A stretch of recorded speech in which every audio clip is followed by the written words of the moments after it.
Mark, do you know how far you hit your golf clubs? Not really, no. Should we do it? Let's do it now. Wanna move my feet.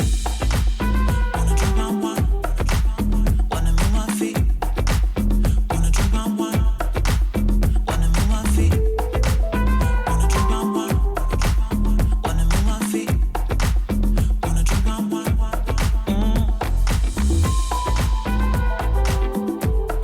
Hi everyone, James Robinson here, and this is Mark, our mid-handicap golfer. Hello. How are you, Mark? I'm very good, thank you.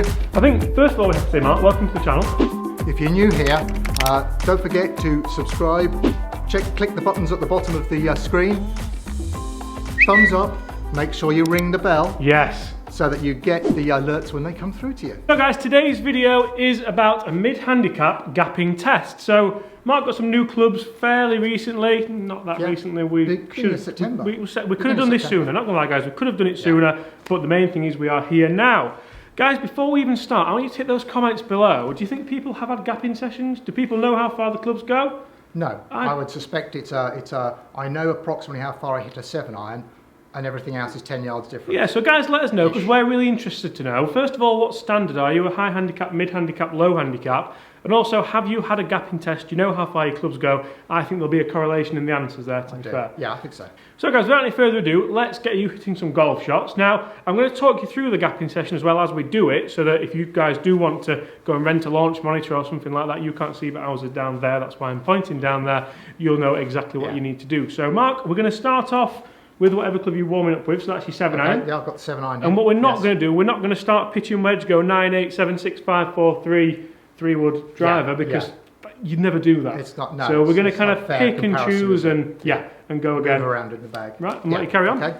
So whenever you're ready, go and hit me some 7-irons. We've got all the clubs now logged into the computer, so we can then print them off and find out if there are any gaps, because one of the big things here is, hopefully we're going to see you hit them, and then from there you'll see that there's a nice 10-12 yard gap in between all of them. And some there, it might be too narrow or too big. Exactly, and that may be something we look at technique-wise. It may be something we look at loft-wise, lie angle-wise, things like that. Obviously clubs have tolerances, don't they, as well, so we would then go and check those. But fire away, Mark, go and hit some. We're not going to show everyone every shot, because that would be purgatory. And I've been hit all of them. Yeah.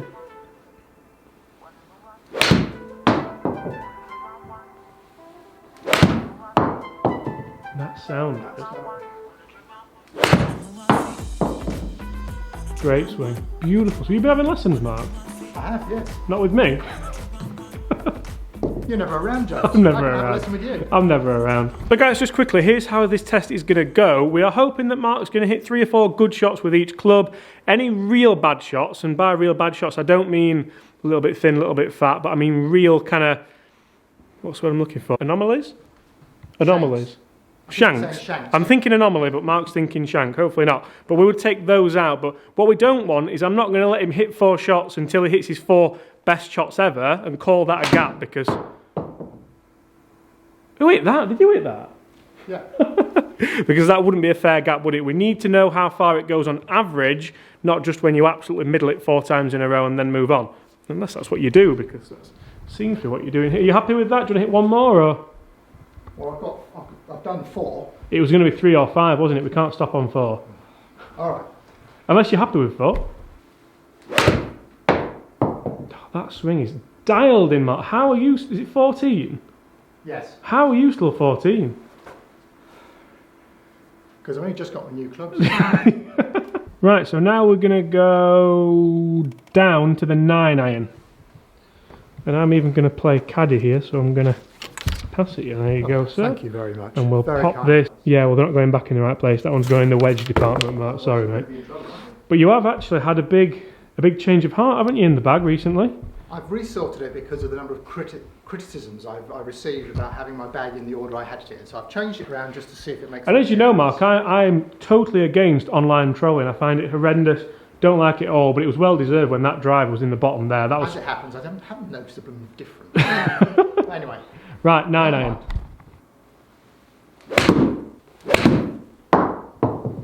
The thing I found with the clubs as I've been using them is that I seem to notice a drop off in distance with the sort of nine wedge, 9 and wedges. Right, you never They mentioned seem that to to me. climb too high. Yeah.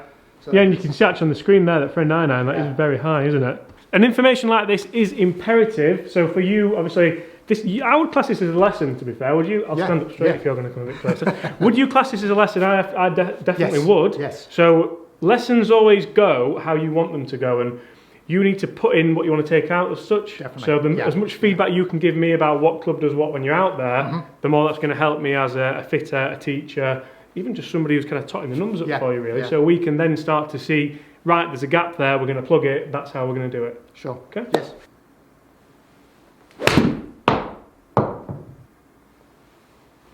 Also, guys, one thing I would like to comment below with is, I don't think you have to, I think we're at a good height. I'll get on the mat so we're at the same height. But one thing I'd like to comment below with as well is, who here finds that the 4-iron goes the same distance as the 5-iron and the 5-iron goes the same distance as the 6-iron? I'm not saying that's going to happen here, but sometimes ball striking can come into it. This is where you might look at a lesson. Certainly with the long irons. Definitely, yeah.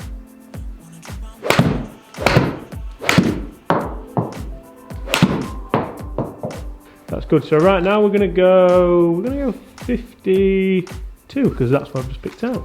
52. There you go. Okay. And I'll put that back in your wedge pack. That's going to really annoy you, that, isn't it? Look at that. That's so out of place. Some would say that's out of order. That is very poor.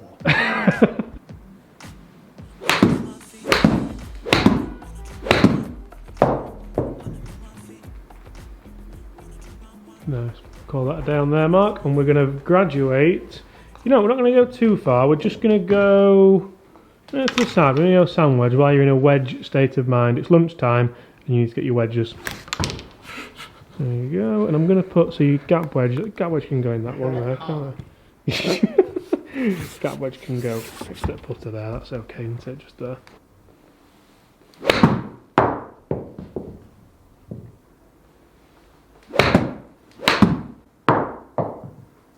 Nice, Mark.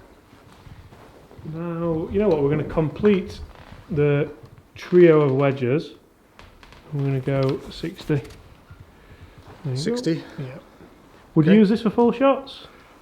Occasionally. Yeah. If I'm stuck behind a tree. Yeah. So it's handy to know how far it goes. Really. Sort of tree. Yeah. So interestingly, guys, as well, this is something that you can think of doing. You could do a full wedge gapping session rather than just doing irons. You could see exactly how far your wedges go, how far they go, 50% shot, 60% shot, things like that. And that can obviously help you scoring as well. So that would be a separate session. I mean, I tend to do that up on the range. Yeah, put some towels out. Some towels or buckets out at certain distances and then try different shots to get to that point. The problem with all that though is that you've got to keep it all up here.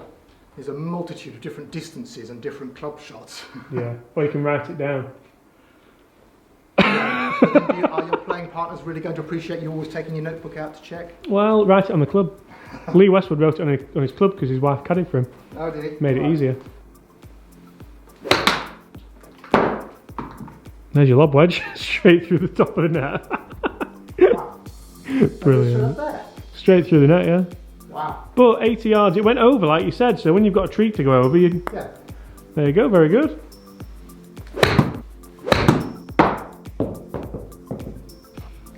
Okay, Mark, so now we are going to go, this bag, what's the order about this bag? Can you find it? Whoever's caddying for you, we're going to go 8-iron now, Mark. 8-iron, okay.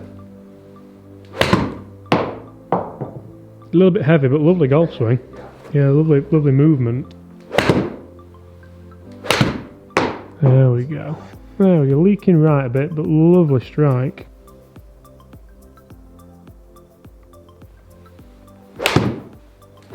Three wood with the really representing there, Mark, aren't you? 1-2-5 head cover. Indeed, yes. There we go. You want that actually? And I'll Yes, take thank you. that. You can go in with the putter and the wedges there. We're really clogging that one up nicely there, aren't we?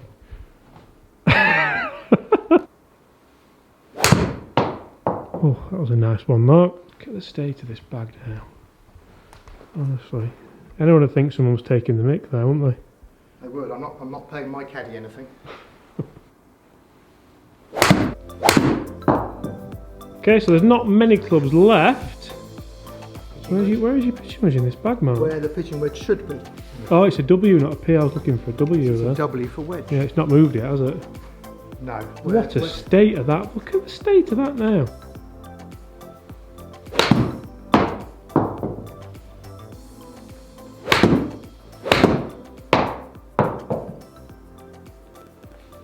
Nice, Mark. So, Mark, we've got 2 clubs we need to test left. 2 left. One of which is underneath this horse. Camel. Camel.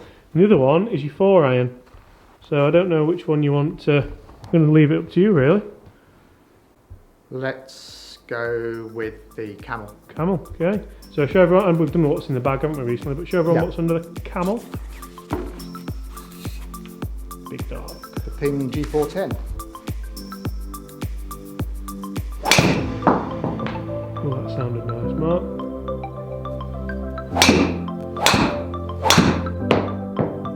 Nice. Beautiful, Mark. And that leaves us with Mr. 4-iron. Mr. 4-iron.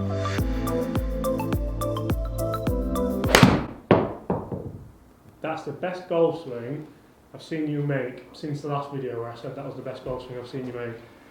Funnily enough, both with 4-irons as well. Funnily enough, that was in the set, wasn't it?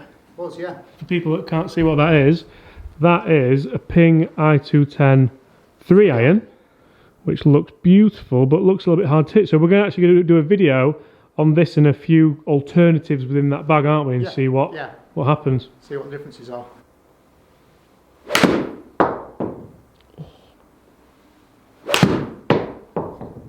Good Lord.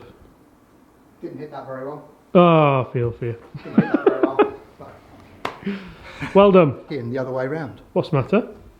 You tidying your bag up? You messed this bag up. I've just put them all in, but the old way round. So the wedges are at the top and the drivers and woods are at the bottom. Well, that was a silly thing to do. Just shows how natural. Right. While Mark's doing that, I'm going to talk you through dispersions, and we're going to start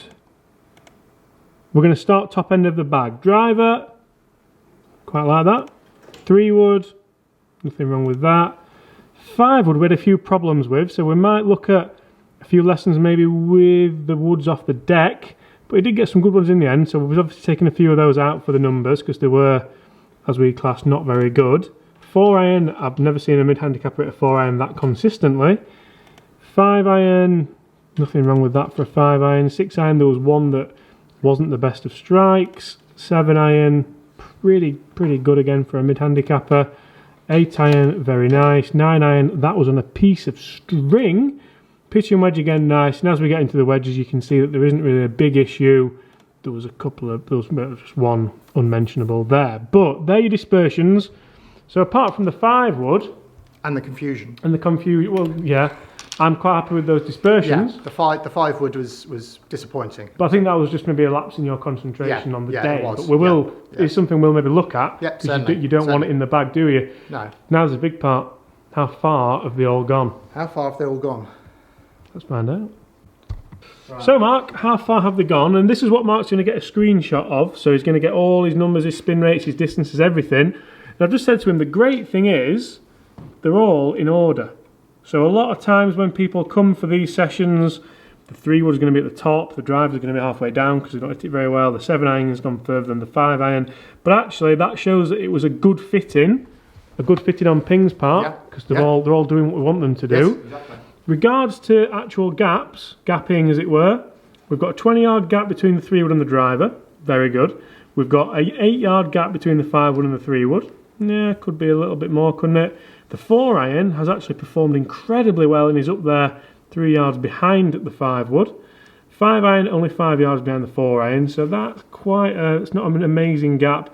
But then the 6-iron is 14 yards behind the 5-iron, so that might be something we look to maybe check out what's going on with the loft on the 5-iron. 13-yard gap between 7 and 6-iron.